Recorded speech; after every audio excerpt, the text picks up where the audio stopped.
Assalamualaikum warahmatullahi wabarakatuh. Dalam video ini saya ingin mengerjakan tugas ujian tengah semester, yaitu menjelaskan tentang materi analisa kebutuhan sistem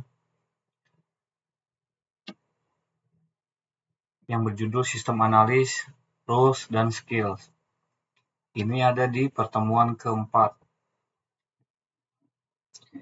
Kemampuan yang harus dimiliki oleh seorang analis sistem untuk menganalisis kebutuhan sistem. Nah, kemampuan dan peran seorang analis sistem dalam menganalisis kebutuhan sistem sangat penting untuk kesuksesan mengembangkan sistem. Kemampuan yang harus dimiliki oleh seorang analis sistem untuk menganalisis kebutuhan sistem mencakup berbagai aspek, termasuk kemampuan teknis, pemahaman bisnis, serta keterampilan interpersonal. Yang pertama, kemampuan analisis. Analisis sistem harus memiliki kemampuan untuk menganalisis informasi dengan cermat dan sistematis. Ini meliputi kemampuan untuk mengurangi masalah kompleks menjadi komponen-komponen yang lebih kecil, mengidentifikasi pola, tren, dan kebutuhan yang mendasari. Yang kedua, pemahaman bisnis. Penting bagi seorang analis sistem untuk memiliki pemahaman yang kuat tentang bisnis atau organisasi di mana sistem akan diimplementasikan. Ini termasuk memahami proses bisnis, tujuan strategis, struktur organisasi, dan kebutuhan pengguna akhir. Yang ketiga, kemampuan teknis. Seorang analis sistem harus memiliki pemahaman yang baik tentang teknologi informasi dan sistem informasi. Ini termasuk pemahaman tentang berbagai platform perangkat lunak, arsitektur sistem, bahasa pemrograman, basis data, dan teknologi terkait lainnya. Yang keempat, kemampuan komunikasi. Kemampuan komunikasi yang baik sangatlah penting, baik dalam bentuk lisan maupun tertulis. Seorang analis sistem harus dapat berkomunikasi dengan jelas dan efektif dengan berbagai pemangku kepentingan, termasuk manajemen, pengguna, dan anggota tim teknis. Yang kelima, kemampuan wawancara. Wawancara adalah satu teknik yang paling umum digunakan dalam analis kebutuhan sistem. Seorang analis sistem harus memiliki keterampilan wawancara yang baik untuk dapat mengajukan pertanyaan yang relevan, mendengarkan yang dengan baik, dan memperoleh informasi yang akurat dari pengguna dan pemangku kepentingan lainnya. Yang keenam, kemampuan problem solving. Seorang analis sistem harus dapat menemukan solusi kreatif untuk masalah yang kompleks. Ini melibatkan kemampuan untuk berpikir secara kritis, menemukan solusi yang inovatif, dan menyelesaikan masalah dengan efektif. Yang ketujuh, kemampuan manajerial. Terutama untuk proyek-proyek yang lebih besar, seorang analis sistem juga harus memiliki kemampuan manajerial yang baik. Ini termasuk kemampuan untuk merencanakan, mengorganisir, dan mengelola proyek analisis kebutuhan dengan efisien. Kemampuan analisis yang harus dimiliki seorang analisis sistem untuk menganalisis kebutuhan sistem mencakup beberapa aspek penting. Berikut adalah pengertian kemampuan analisis yang relevan. A. Kemampuan memahami kebutuhan pengguna. Seorang analis sistem harus mampu memahami kebutuhan pengguna dengan mendalam, seperti kemampuan untuk mengidentifikasi, mengartikulasikan kebutuhan, preferensi, serta harapan pengguna terkait dengan sistem yang akan dikembangkan. Yang B. Kemampuan mendokumentasikan kebutuhan. Kemampuan untuk mendokumentasikan kebutuhan sistem dengan jelas dan terperinci merupakan hal yang penting. Ini termasuk menyusun spesifikasi fungsional dan non-fungsional, diagram alir proses, dan dokumen lainnya yang menggambarkan kebutuhan sistem. C. Kemampuan menganalisis proses bisnis. Seorang analis sistem harus mampu menganalisis proses bisnis yang ada untuk mengidentifikasi kelemahan, kebutuhan perbaikan, dan peluang untuk meningkatkan efisiensi dengan penggunaan sistem yang baru. D. Kemampuan menguraikan masalah. Kemampuan untuk menguraikan masalah kompleks menjadi komponen-komponen yang lebih kecil adalah kunci dalam analisis kebutuhan sistem. Analis harus dapat mengidentifikasi akar penyebab masalah dan mengevaluasi implikasi dari setiap solusi yang diusulkan. Kemampuan menganalisis data. Analisis sistem seringkali melibatkan pengolahan dan analisis data. Kemampuan untuk menganalisis data dengan tepat, menggunakan alat analisis yang sesuai, dan menarik kesimpulan yang relevan dari data merupakan hal yang penting. Kemampuan menyusun solusi. Seorang analis sistem harus mampu menyusun solusi untuk memenuhi kebutuhan dan tujuan organisasi, seperti kemampuan untuk mempertimbangkan berbagai alternatif solusi, mengevaluasi konsekuensi dari masing-masing solusi, dan memilih yang paling sesuai. Kemampuan berpikir kritis. Berpikir kritis adalah kemampuan yang sangat penting dalam analisis kebutuhan sistem. Seorang analis harus mampu mengevaluasi informasi dengan kritis, mengidentifikasikan asumsi yang mendasari, dan mempertanyakan kebenaran atau keandalan dari informasi yang diterima. 1. Kemampuan analisis. Kemampuan ini membantu seorang analis sistem dalam melakukan analisis kebutuhan sistem secara efektif dan memastikan bahwa solusi yang diusulkan memenuhi kebutuhan bisnis dan penggunaan dengan baik. 2. Kemampuan pemahaman bisnis. Kemampuan pemahaman bisnis yang dimiliki oleh seorang analis sistem yang sangat penting dalam menganalisis kebutuhan sistem. Berikut pengertian dari kemampuan pemahaman bisnis yang relevan. Pemahaman proses bisnis. Seorang analis sistem harus memiliki pemahaman yang kuat tentang proses bisnis organisasi di mana sistem akan diimplementasikan. Ini mencakup langkah-langkah operasional, interaksi antara departemen, dan aliran informasi yang terjadi dalam organisasi. Pemahaman tujuan bisnis. Penting bagi seorang analis sistem untuk memahami tujuan bisnis organisasi secara menyeluruh. Ini mencakup pemahaman tentang visi, misi, dan strategi organisasi, serta bagaimana sistem yang akan dikembangkan akan mendukung pencapaian tujuan-tujuan tersebut. Pemahaman tentang pengguna akhir. Seorang analis sistem harus memahami profil pengguna akhir sistem dengan baik. Ini mencakup pemahaman tentang kebutuhan, preferensi, kemampuan, dan harapan pengguna terkait dengan sistem yang akan dikembangkan. 2. Kemampuan pemahaman bisnis. Pemahaman tentang lingkungan bisnis. Seorang analis sistem harus memahami konteks eksternal di mana organisasi beroperasi. Ini mencakup pemahaman tentang industri, pasar, persaingan, serta faktor-faktor ekonomi, sosial, politik, dan regulasi yang mempengaruhi bisnis. Pemahaman tentang struktur organisasi. Penting bagi seorang analisis sistem untuk memahami struktur organisasi, termasuk hierarki, bagian-bagian fungsional, dan saluran komunikasi yang ada. Ini membantu dalam mengidentifikasi pemangku kepentingan, kunci, dan proses kerja yang relevan. Pemahaman tentang kebutuhan pelanggan. Seorang analis sistem harus memahami kebutuhan dan ekspektasi pelanggan atau pemangku kepentingan eksternal lainnya. Ini membantu dalam memastikan bahwa sistem yang akan dikembangkan dapat memenuhi harapan pelanggan dan meningkatkan kepuasan pelanggan. Pemahaman tentang perubahan bisnis. Perubahan adalah bagian alami dari bisnis. Seorang analis sistem harus memahami perubahan bisnis yang terjadi dan bagaimana sistem yang akan dikembangkan dapat mendukung adaptasi organisasi terhadap perubahan tersebut. Kemampuan pemahaman bisnis membantu seorang analis sistem dalam mengenali dan memahami konteks yang diperlukan untuk menganalisis kebutuhan sistem secara efektif. Dengan memahami yang baik tentang bisnis organisasi, pengguna akhir, dan lingkungan bisnis, seorang analis sistem dapat mengidentifikasi kebutuhan sistem yang sesuai dengan tujuan dan kebutuhan bisnis yang ada.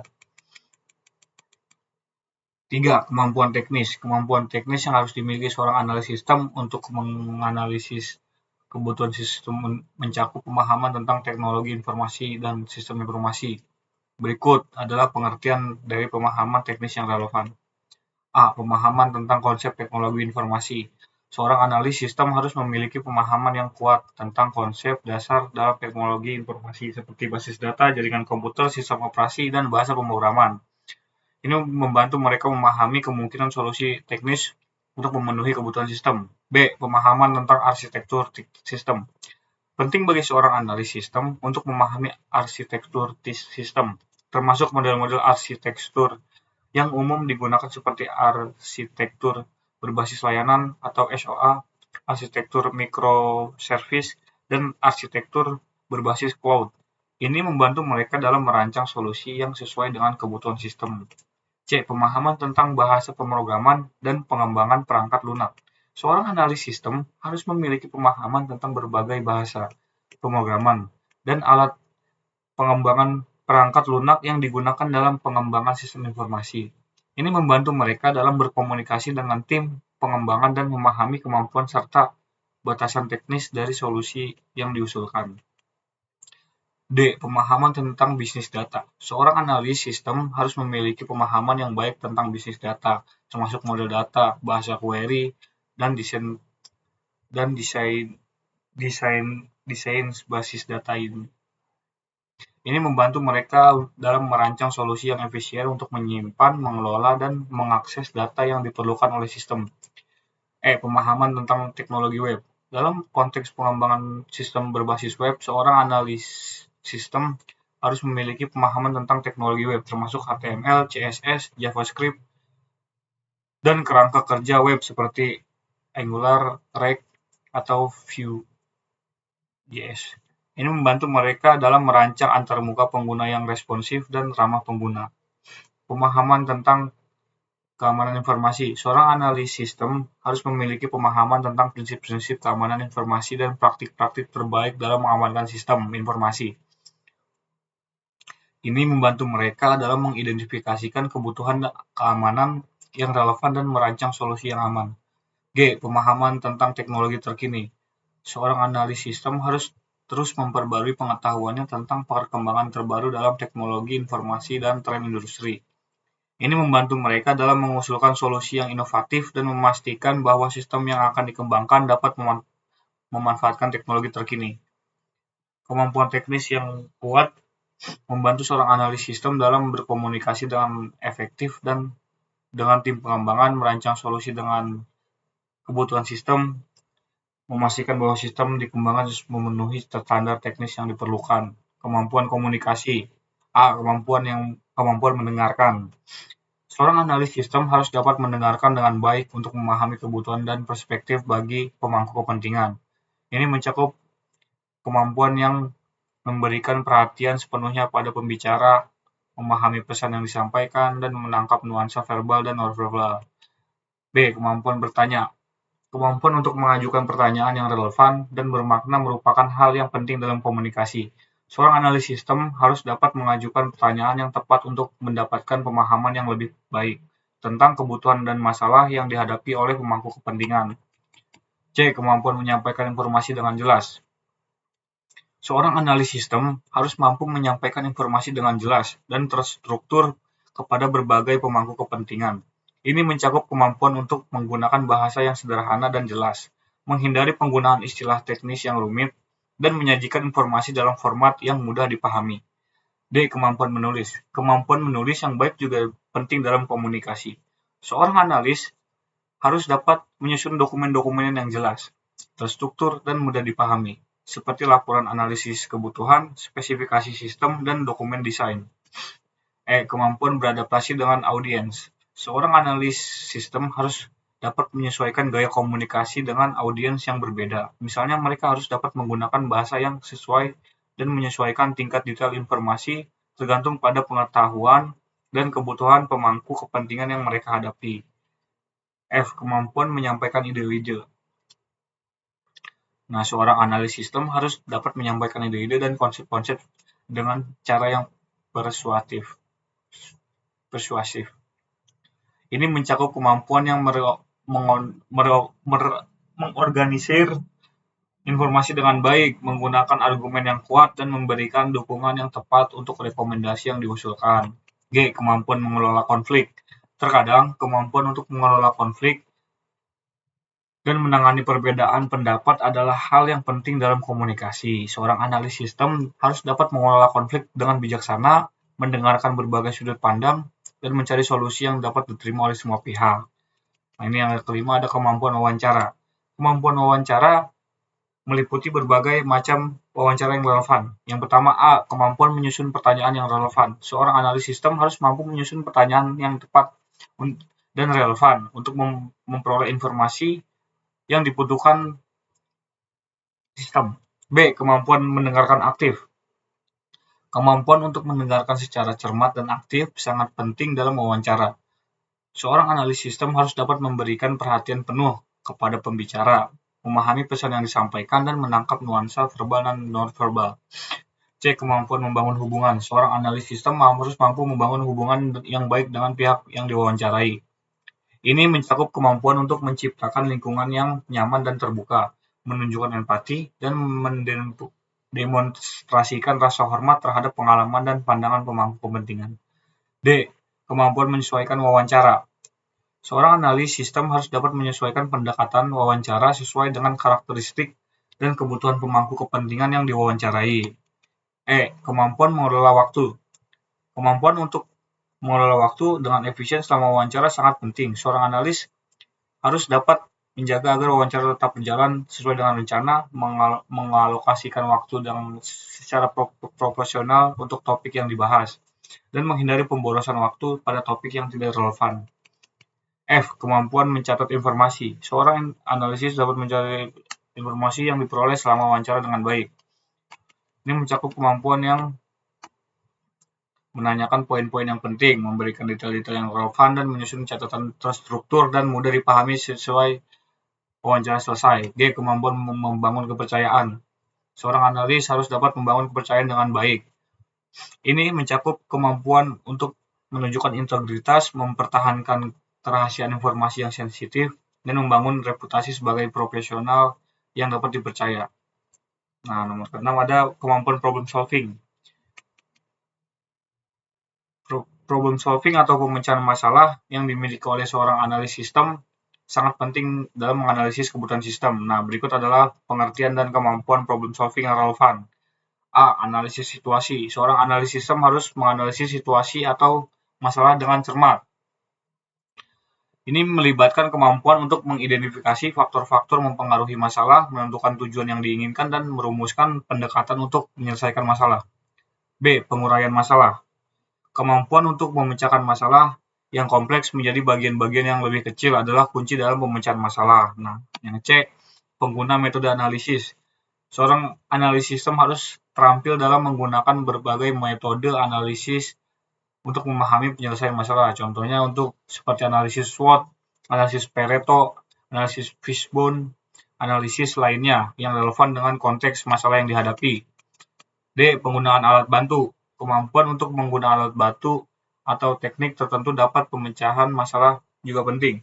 Seorang analis harus dapat menggunakan alat bantu diagram alir, tabel keputusan, atau perangkat lunak analisis untuk membantu proses pemecahan masalah. E. Evaluasi alternatif solusi. Nah, ini penting untuk masalah yang dihadapi. Ini melibatkan pertimbangan atau atas konsekuensi dan implikasi dari setiap solusi yang diusulkan termasuk biaya, waktu, dan kreativitas. Nah, kemampuan secara kreatif menemukan solusi yang inovatif merupakan hal penting untuk pemecahan masalah. Seorang analis sistem harus dapat menghasilkan ide-ide baru, mengidentifikasi pendekatan alternatif, dan mengeksplorasi solusi yang tidak konvensional. Implementasi solusi. Seorang analisis sistem harus mampu mengimplementasikan solusi diusulkan dengan efektif. Ini mencakup rencana tidak jelas, mengkoordinasi upaya dengan berbagai terkait, dan memantau kemajuan implementasi untuk memastikan kesuksesan solusi.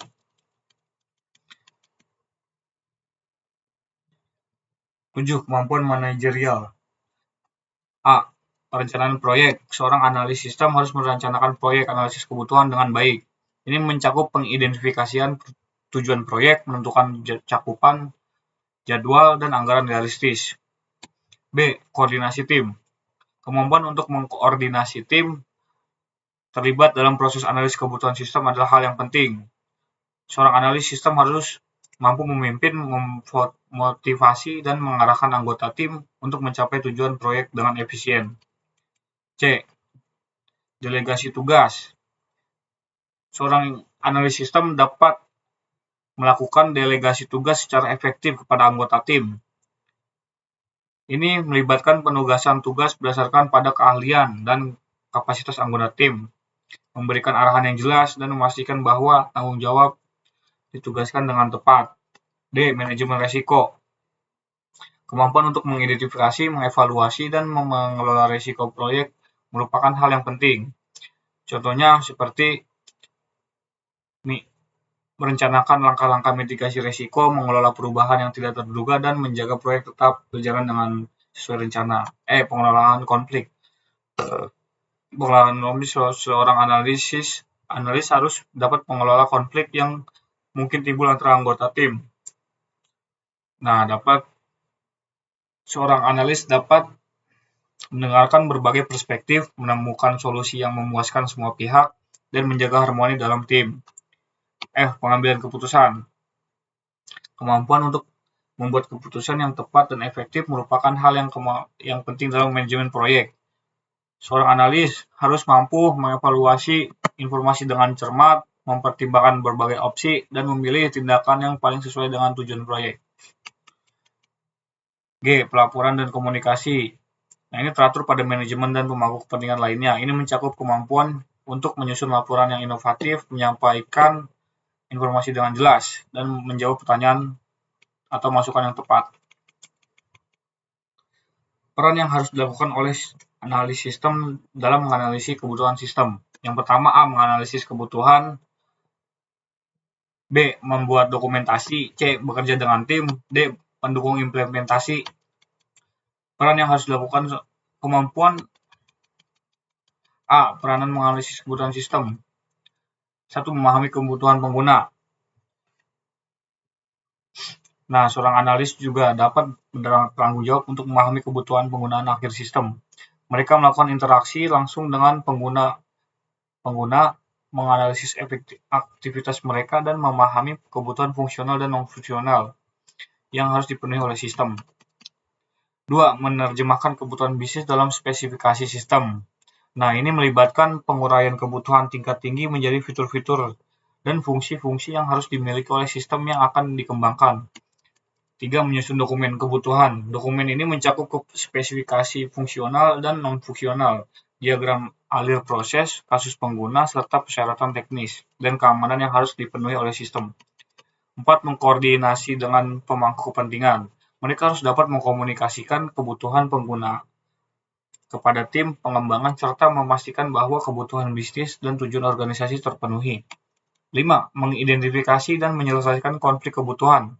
Seorang analis sistem harus mampu mengidentifikasi konflik tersebut atau menemukan solusi yang memuaskan agar semua pihak terlibat.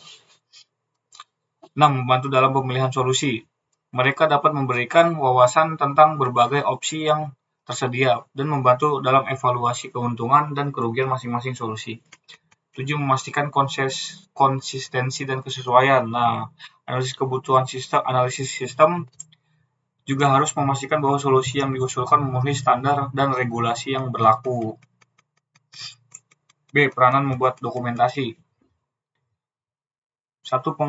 Mendokumentasikan kebutuhan pengguna. Ini mencakup menulis spesifikasi fungsional dan non-fungsional, secara menggambarkan kasus pengguna serta mencatat preferensi dan harapan pengguna terkait dengan sistem yang akan dikembangkan. 2. Menyusun spesifikasi sistem. Spesifikasi sistem dokumen ini mencakup deskripsi tentang fitur-fitur sistem, batasan-batasan fungsional, persyaratan performa, keamanan, dan integrasi. 3. Membuat diagram proses dan alur kerja. Nah, seorang analis harus membuat diagram proses alur kerja. Nah, dokumentasi ini membantu dalam memahami aliran kerja yang ada dan memvalidasi apakah kebutuhan pengguna terpenuhi dengan baik. 4. Menyediakan dokumentasi referensi. Ini bisa mencakup dokumentasi tentang bisnis data, API sistem, antarmuka pengguna, dan arsitektur sistem secara keseluruhan. 5. Mendokumentasi pengambilan keputusan. Ini mencakup catatan tentang pertemuan-pertemuan, keputusan-keputusan yang diambil, alasan-alasan di balik keputusan tersebut, serta tindak lanjut yang harus dilakukan. 6. Mengelola versi dan revisi. Analis sistem juga harus bertanggung jawab untuk mengelola versi dokumen dan mencatat revisi-revisi yang dilakukan. 7. Memfasilitasi transfer pengetahuan.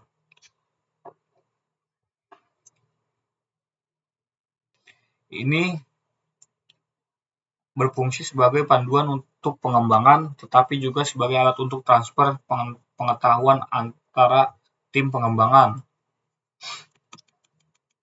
C. Bekerja dengan tim. Yang pertama, kolaborasi tim, koordinasi tugas, komunikasi efektif, berpikir secara kritis, membangun kerjasama, menggunakan keterampilan setiap anggota tim, mendorong inovasi dan kreativitas.